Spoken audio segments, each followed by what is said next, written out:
Lord وزیر کو میں دعوت نہیں دے رہا کہ لیبر پارٹی میں یہاں ہیں، ان کے باقی بھی پارٹی سے تعلقات ہے، اس لیے میں چاہتا ہوں کہ ان کو ایک کنٹروورسی میں نہ ہی ڈالوں۔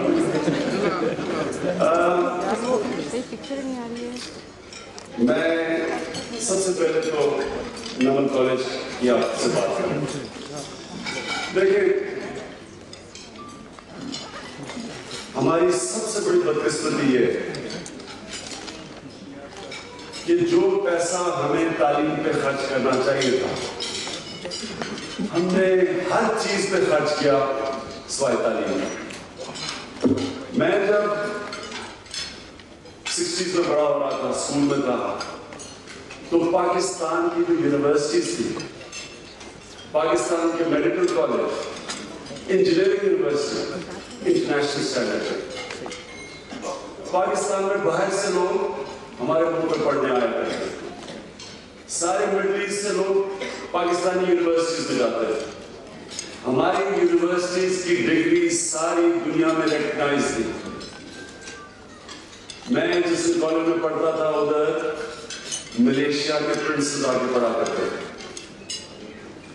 اور آج جب ہم اپنے ملک کو دیکھتے ہیں تو سب کو افسوس اس لیے ہوتا ہے کہ ایک ملک میں اتنا زیادہ پوٹینشل تھا اور وہ اپنے پوٹینشل پہ نہیں پہنچ سکے، اور اگر اس کی ایک وجہ ہے، ہم نے تعلیم کے اوپر پیسہ نہیں خرچ کیا۔ ہمیں اپنی تاریخ سے سمجھنا چاہیے۔ جب نبی صلی اللہ علیہ وسلم نے پہلی جنگ بدر میں لڑی، اور جب قریش کے قیدی انہوں نے پکڑے، تو ان دنوں کی جو روایت یہ تھی کہ آپ جب ایک قیدی کو واپس کرتے تھے پیسے دیتے تھے، اس کے جو رشتہ دار تھے وہ پیسے دیتے تھے، اور آپ کو شاید اس چیز کا علم نہ ہو کہ جب جنگ بدر ہوئی تو اس میں کئی مسلمانوں کے پاس تلواریں نہیں تھیں، ہتھیار نہیں تھے، ڈنڈوں سے لڑے۔ تو آج کل کی جو پاکستان کی اگر سوچ ہوتی تو ہم وہ سوچتے کہ ان کو سب سے پہلے قیدیوں کو واپس کر کے پیسے لینے چاہیے تھے اور پیسوں سے ہتھیار خریدنے چاہیے تھے، لیکن انہوں نے کہا کہ ایک قریش 10 مسلمانوں کو اگر لکھنا پڑھنا سکھا دے گا تو وہ آزاد ہے۔ یعنی کہ وہ سمجھ بیٹھے کہ اصل جو انسان میں انویسٹمنٹ ہے وہی انویسٹمنٹ ہے۔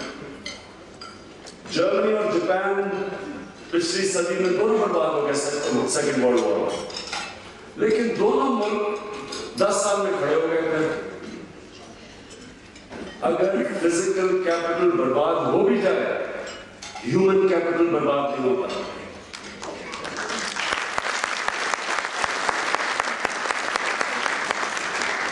تو یہ جو میری سوچ نمل یونیورسٹی کی تھی کیسے آئی؟ میں اپنے میاں والی کے حلقے میں، بڑا ریموٹ علاقہ ہے وزیرستان سے، یہ جو نمل یونیورسٹی ہے 50 miles as a crow flies، اگر سیدھا 50 میل جائے تو اتنی دور ہے۔ تو اس علاقے میں میں نے دیکھا کہ بڑا بڑے حالات تھے، نوجوان بے روزگار تھے، اور بے روزگاری کی وجہ سے یا وہ کرائم کی طرف چلے جاتے تھے، اور پھر بہت زیادہ ڈرگ ایڈکشن تھی۔ تو میں نے سوچا کہ میں ایک چھوٹا سا ٹیکنیکل کالج بناتا تاکہ ان کو تعلیم ملے اور اپنے آپ روزگار ڈھونڈ سکے۔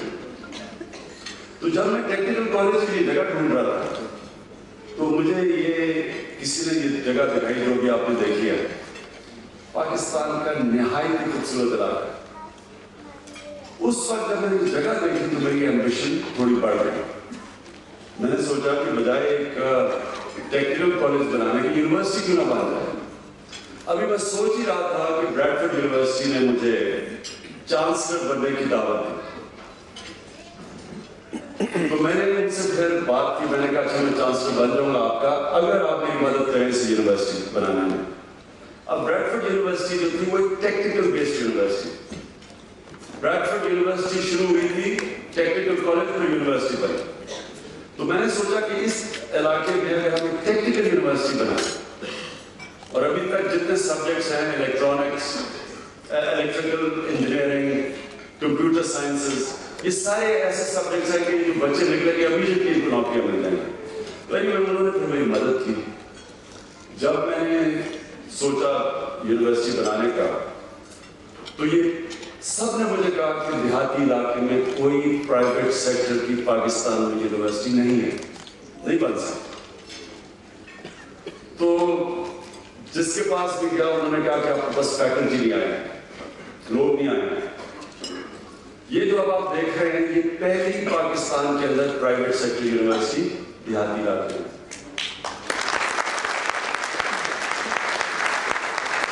اور اس علاقے میں جو پہلی چیز اور فرسٹ کیا ہے کہ اس علاقے کے اندر پہلی دفعہ لڑکیاں پڑھ رہی ہیں ایکو ایجوکیشن.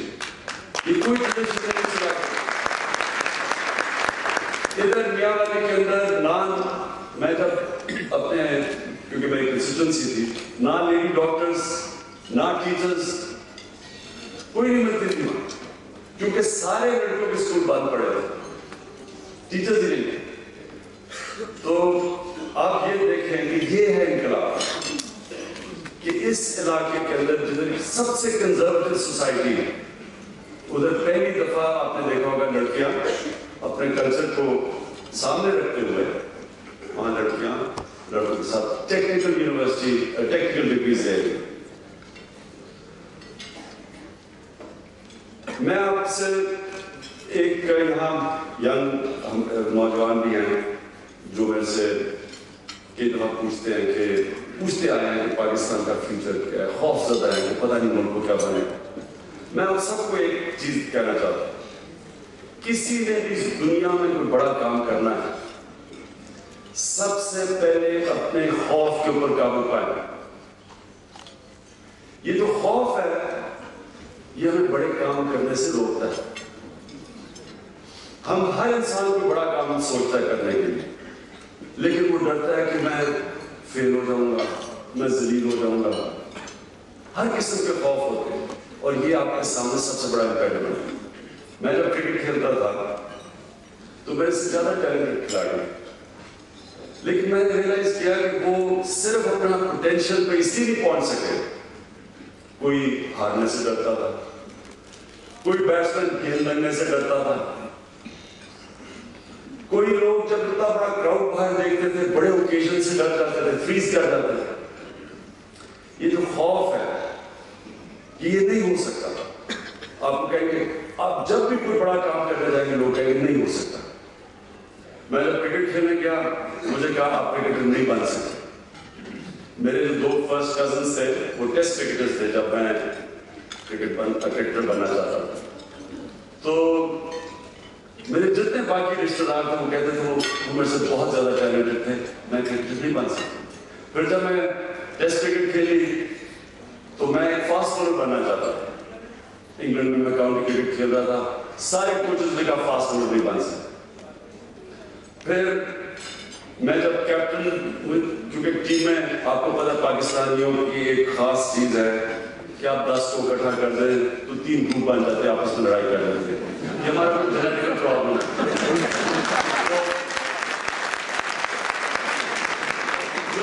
آپ کیپٹن نہیں بن سکتے کیونکہ کوئی فاسٹ بولر کیپٹن نہیں بنا. پھر میں جب پہلا اپنا ٹیسٹ کھیلا مجھے یاد ہے ہم جب انگلینڈ گئے، میں 18 سال کا تھا، تو میں نے اپنے سینئر پلیئرز نے مجھے کہا، میں بڑا ایکسائٹڈ کہ ہم انگلینڈ کو ہرا دیں گے. تو مجھے اچھی طرح یاد ہے انہوں نے کہا آپ انگریزوں کو نہیں ہرا سکتے، یہاں سے عزت سے ہار کے چلے جائیں، یہ بہت بڑا کارنامہ ہوگا. پھر جب ہم ورلڈ کپ کھیلنے گئے تو آپ کو پتا ہے کہ ایک وقت پہ اچھا میں ورلڈ کپ کھیلا صرف کینسر ہاسپٹل کے لیے، میں نے تب تک چھوڑ چکا تھا کرکٹ، لیکن ہمیں اتنا زیادہ پیسہ اکٹھا کرنا تھا کینسر ہاسپٹل کے لیے کہ میں نے سوچا کہ اگر میں کرکٹ کھیلوں گا تو یہ پیسہ اکٹھا ہوگا. تو میں صرف آپ کے اپنے 3 سال کرکٹ کے کینسر ہاسپٹل کے لیے کھیلا. اور میں نے سوچا اتنا پیسہ اکٹھا کر 70 کروڑ روپیہ اکٹھا کرنا تھا، 70 کروڑ روپیہ اکٹھا کرنا تھا. اور 1.5 سال میں مر کے 1 کروڑ روپیہ اکٹھا ہوا. تو ہم سوچے کیسے ہوگا. تو جو بورڈ آف گورننس تھے انہوں نے کہا کہ آپ اگر, کیونکہ میں کرکٹ چھوڑ میں پورا ہاسپٹل کام کروں گا, تو بورڈ آف گورننس نے کہا کہ اگر آپ کرکٹ چھوڑ دیں گے تو پیسہ نہیں اکٹھا ہوگا. تو پھر میں نے سوچا میں نے کہا ورلڈ کپ تک کھیلتا ہوں, اور میں سوچا اگر ہم ورلڈ کپ جیت گئے تو تب پیسہ آئے گا کہ ہاسپٹل بن سکے. تو میں آخری 2.5 سال اس کے لیے کھیلا. ورلڈ کپ کھیلنے گئے, 2 دن پہلے میں انجر ہو گیا. اب میں ٹیم کو نہ بتاؤں کیونکہ ہماری ٹیم ینگ تھی. میں نے کہا کہ میں ان کو بتا دیا میں کھیل ہی نہیں سکتا تو بیچارے دل ہی نہ چھوڑ دیں. تو میں نے کہا میں ان کو بتاؤں گا نہیں. ہم میچ ہارنا شروع ہو گئے. زبردستی مجھے کھیلنا پڑا پین کلر وغیرہ لے کے. آدھے ورلڈ کپ میں ہم نیچے سے تیسرے نمبر پہ. ہماری آڈز تھے 52-1. مجھے یاد ہے میری یہاں بہن بیٹھی ہوئی علیما, یہ فنڈ ریزنگ کر رہی تھی تب کینسر ہاسپٹل کے لیے. تو اس کا مجھے ٹیلی فون آیا. اب اسے کیا پتا تھا کہتی کیا کر رہے ہو, ساری فنڈ ریزنگ ختم ہو گئی ہے کہ تم یہ 3rd فرام باٹم. ادھر سے ہم جا کے جب ورلڈ کپ جیتے تو میں صرف آپ کو ایک چیز کہنا چاہتا ہوں, یہ یاد رکھیں انسان صرف ہارتا ہے جب وہ ہار مان جاتا ہے. جس کو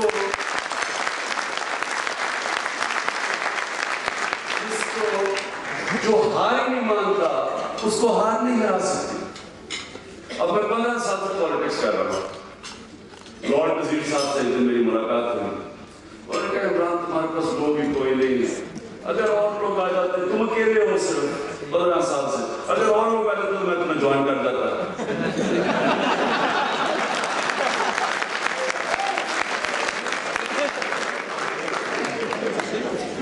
اور بڑا پیچھے 15 سال میں عمران صاحب آپ پالیٹکس میں کیوں آ گئے؟ اچھا بلا آپ سوشل ورک کر رہے ہیں. آپ اچھا بلا آپ کی اتنی عزت بنی ہوئی تھی لیکن آپ نے آپ کو ذلیل کر دیا پالیٹکس میں. یا یقین کریں کہ میں نے 15 سال یہ چیزیں سنی. میں ان کو سب کو کہتا جا رہا تھا کہ یہاں ایک بہت بڑا انقلاب آنے لگا. میں جس کو کہتا تھا پالیٹیشن تو مجھے سیریسلی نہیں لیتے تھے جس طرح لارڈ وزیر, یہ تو مزاق سمجھتے تھے پتہ نہیں کیا کرتا ہے. آج یہ حال ہے. آج میں آپ کو بتاؤں کہ میں جان چھڑا کے انگلینڈ آیا ہوں 2-3 دن ریسٹ کر رہے ہیں.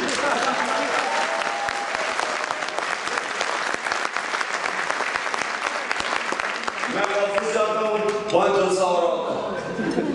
میں گھر میں میرا بڑا باہر اسلام آباد سے گھر ہے, وہاں دروازے کے بعد لائنیں لگی ہوئی ہیں پالیٹیشنز. جو پالیٹیشن ہوتا ہے عمران صاحب میں تو ہمیشہ آتا آپ کے ساتھ.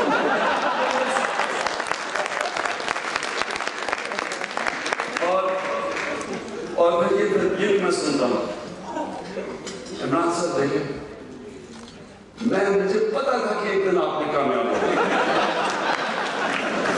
بہرحال میں آپ کو صرف یہ کہنا چاہتا ہوں آپ سب کو کہ ایک آپ کو اس اندھیرے میں یہ میں آج آپ کو بتا دوں کہ انشاءاللہ پاکستان کا سب سے سنہری دور آنے والا ہے.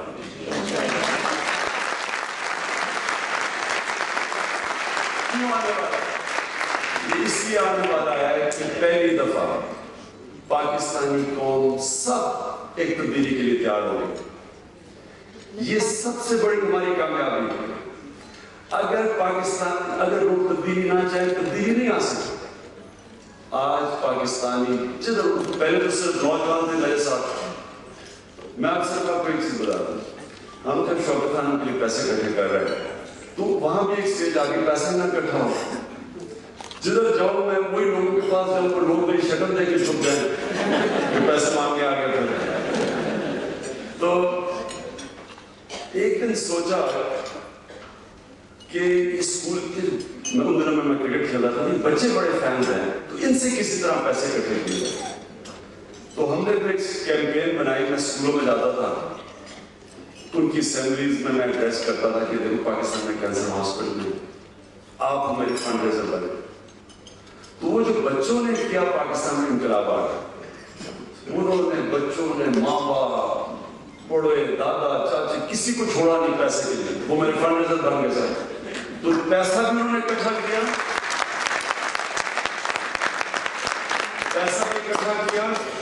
اور ایک اویئرنس سارے پاکستان میں پیدا کر دی کہ سارے پاکستان میں کوئی کینسر ہاسپٹل نہیں۔ ابھی بھی ویسے میں کئی بچوں کو ملتا ہوں، وہ تب بچے تھے اب بڑے ہو گئے ہیں، کہتے کہ عمران صاحب ہم نے وہ 20 سال پہلے آپ کے لیے پیسے اکٹھے کیے تھے۔ عجیب عجیب سینز آتے ہیں ویسے۔ میں ابھی ابرار نے شروع کیا کہ وہ کالج میں تھے جب میں کینسر ہاسپٹل بنا رہا تھا۔ ابرار تو خیر ماشاءاللہ ینگ رہتے ہیں۔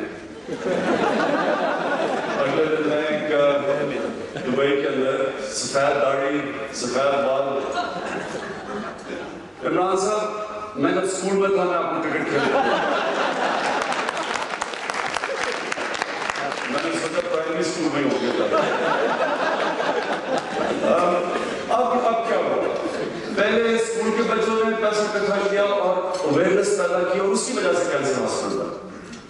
آج پاکستان کے جو نوجوان ہیں انہوں نے گھروں میں انقلاب لیا ہے۔ میرے پاس 4 بڑے بڑے پولیٹیشن آئے ہیں، سونامی سے پہلے یہ لاہور میں ہوا، اس کے بعد تو خیر اب میں نے آپ کو کہا کہ لائنیں لگ گئی ہیں، اس سے پہلے 4 بڑے پولیٹیشنز آئے اور ان سب نے ایک ہی چیز کہی کہ ہمارے بچوں نے ہمیں فورس کیا اپنی پارٹی جوائن کرنے کی۔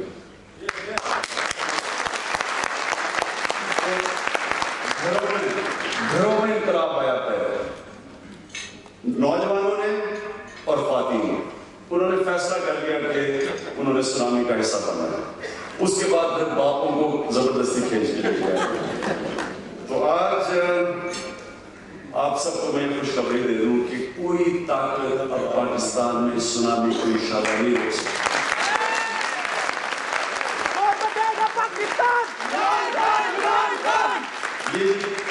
یہ جو چینج ہے، یہ جو تبدیلی ہے، اس میں سب سے بڑی کنٹریبیوشن پاکستان کی میڈیا کی ہے۔ پاکستان کا الیکٹرانک میڈیا ہے، اگر وہ نہ ہوتا یہ تبدیلی نہ آتی۔ ہر روز شام کو 6-7 کرنٹ افیئر پروگرامز ہوتے ہیں۔ کرنٹ افیئر پروگرامز کی ریٹنگ کسی بھی سوپ آپرا سے زیادہ ہے۔ کوئی ڈرامہ کوئی اس کا مقابلہ نہیں کرتا، کیونکہ جو ڈرامہ کرنٹ افیئرز پہ ہوتا ہے، شیخ رشید سے زیادہ انٹرٹینمنٹ ویلیو کون ہے؟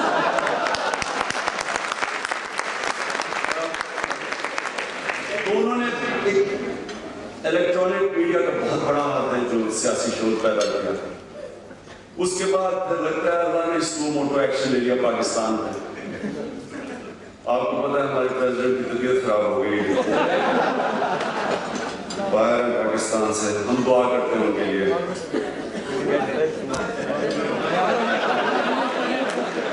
دعا کرتے ہیں ان بچوں کے لیے، لیکن اب جو آج پاکستان کے اندر حالات ہیں، میں صرف آپ کو بریفلی یہ خوشخبری بتانا چاہتا ہوں۔ آج جدھر ہمارا ملک کھڑا ہے، یہ میں آج آپ سب کو کہنا چاہتا ہوں کہ سب سے زیادہ اندھیرا ہے۔ ایک طرف وار آن ٹیرر ہے، وار آن ٹیرر کا اس کا میں بریف سے یہ کہتا ہوں کہ blind leading the blind. American خود پھنس گئے ہیں وہاں اور ہمیں حکم کر رہے ہیں، خود ان کو سمجھ نہیں آ رہی کیا کرنا ہے، اوپر سے پاکستان کو کہہ رہے ہیں کہ ڈو مور، اور یہاں کسی کو پتہ ہی نہیں کیا کرنا ہے۔ اور میں نے ابھی آج ایک خبر پڑھی ہے، لارڈ وزیر صاحب آج خبر آئی ہے کہ پاکستانی گورنمنٹ طالبان سے بات کر رہی ہے۔ 7 سال سے کون کہہ رہا تھا یہ؟ 7 سال سے ہر کچھ مجھے سننا پڑا، طالبان خان ہے، کبھی کوئی کہہ رہے کہ یہ پرو ٹیررسٹ ہے۔ جنرل مشرف آج کل تو ہمارے تعلقات اچھے ہی ہیں، لیکن انہوں نے ایک دفعہ، میں نے جب انہوں نے فوجیں وزیرستان بھیجی، میں نے بڑا شور بچایا کہ یہ نہ کریں، یہ سب سے بڑی حماقت ہے۔ تو انہوں نے ایڈیٹرز کو کہا کہ Imran is a terrorist without a beard, داڑھی کے بغیر دہشت گرد۔ لیکن اللہ حق ہے، اس کا وعدہ ہے کہ سچ سامنے آئے گا۔ آج آپ کے سامنے ہے کہ وہ یہ بھی کوشش کر رہے ہیں ڈائیلاگ کے لیے، وہ نہیں مان رہے، اور مجھے بڑی خوشی ہے کہ پاکستانی حکومت فائنلی ان کو پتہ چل گیا ہے کہ ملٹری سولوشن اس کی نہ تھی، نہ کبھی ہو سکتی ہے، نہ کبھی ہو گئی. اس کی کوئی ملٹری سولوشن نہیں. لیکن شرمناک بات ہے کہ 40,000 لوگ مروا چکے. 40,000. 60 لاکھ لوگ قبائلی علاقوں کی سارا ہم نے تباہ کر کے رکھ دیا. ان کی روزی نہیں، وہاں کچھ کھانے پینے کے لیے نہیں، سارا ٹوٹل بلاکیڈ. 35 لاکھ لوگ بے گھر ہو چکے. $70 ارب کا اکانومی کا نقصان ہوتا.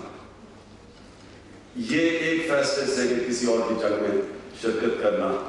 اور افسوسناک بات ہے کہ اس کے پیچھے جب بھی انکوائری ہوگی آپ کو پتہ چلے گا اس کے پیچھے ڈالرز تھے. یہ ڈالروں کے لیے چھوٹی سی صاحب اقتدار نے ملک کو کسی کی جنگ میں پھنسایا. نہ ہمیں فائدہ، ہمیں تو تباہ کیا، ان کو بھی نقصان پہنچا. اور ادھر بھی ریسیشن آئی ہے، ادھر بھی برے حالات. لیکن جو افغانستان میں ہوا، تو آنے والے دنوں میں سمجھتا ہوں کہ ایک نیا پاکستان بننے والا ہے. وہ پاکستان جو بننا چاہیے تھا.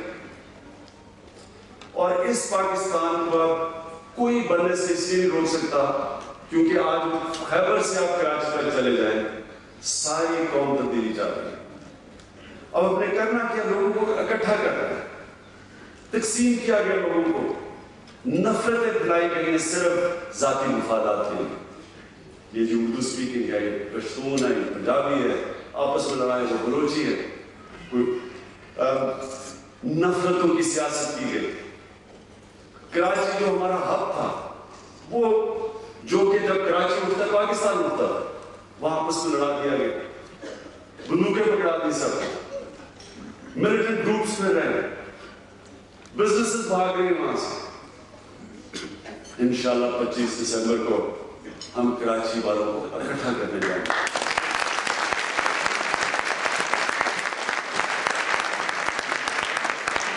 لیکن میں صرف آپ کو یہ کہنا چاہتا ہوں کہ پاکستان ادھر آج کھڑا ہے جدھر اس اندھیرے میں ایک بڑی زبردست روشنی. یہ جو نمل یونیورسٹی ہے، اس کے اوپر میں صرف آخر میں آپ سے بات کر دوں.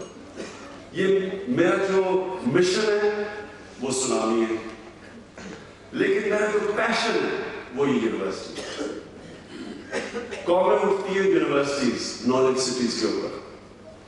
میں جب 18 سال 19-20 سال کی عمر میں آکسفورڈ گیا تو میں اتنا حیرت ہوئی دیکھ کے ایک نالج سینٹر، ایک پورا شہر بنا ہوا نالج کے اوپر.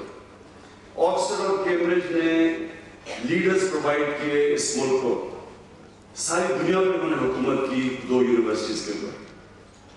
سارے ان کی top leadership, intellectual leadership, sports میں، پولیٹیکل، ساری 2 یونیورسٹی سے آ رہی ہیں. اور ہمارے ملک میں جو اچھی بڑی یونیورسٹیز تھی وہ بھی انتخاب کریں. یہ جو میں یونیورسٹی کا میرا کانسیپٹ ہے، یونیورسٹی سے پڑھ کے نالج سٹی کا آئیڈیا یہ ہے کہ یہاں ہم نچلے طبقے کو موقع دیں اوپر آنے کا. یہ میں آپ کو بڑا امپورٹنٹ ہے یہ چیز سمجھنے کی کہ میں جب کرکٹ کھیلتا تھا تو ہم ایچ کالج میں ہمارے پاس سب فیسلٹیز تھے، ہمارے پاس کوچز تھے، گراؤنڈیں تھی، سب کچھ تھا.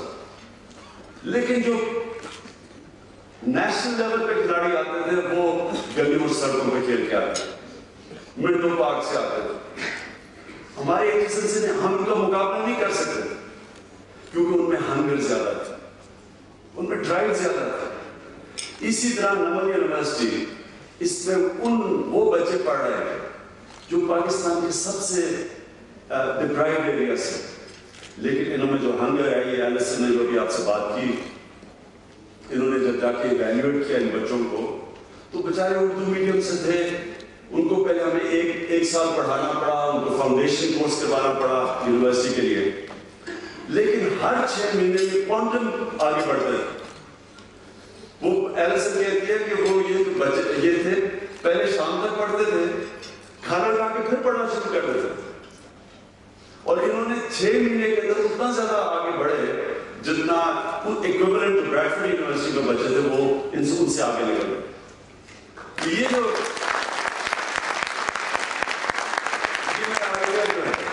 کہ بجائے ایلیٹسٹ سسٹم بنے, صرف پیسے والے ہیں, آپ کے پاس پیسہ ہے تو تعلیم ہے پاکستان میں, گورنمنٹ اسکول کا سسٹم ختم ہو. یہ جو آئیڈیا ہے کہ لٹریٹ, ابھی 95% یہاں اسکالرشپس ہیں, سب غریب گھرانوں کے بچے ہیں.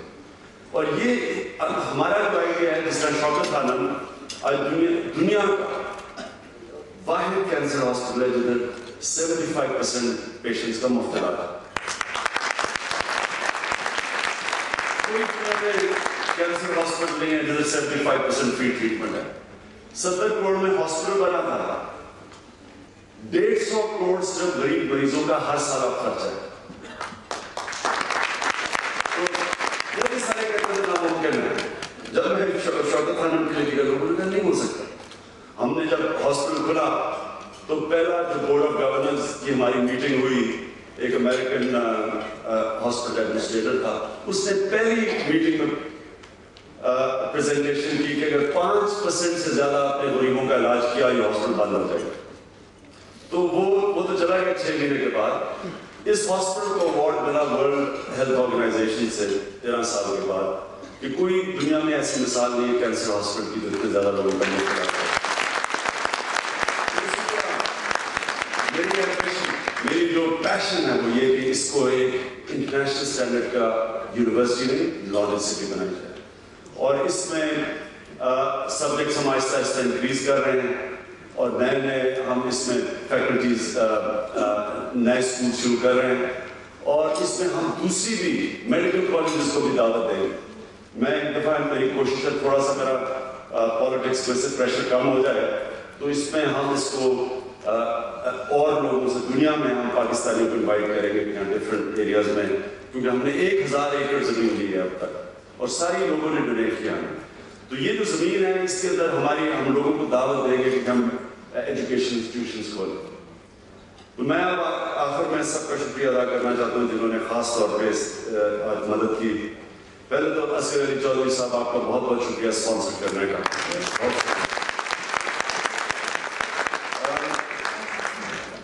فیض رسول صاحب آپ کا خاص طور پر شکریہ, کیونکہ آپ نے تو یہ بھی کہا ہے کہ آپ ہر سال $500,000 اکٹھا کریں گے.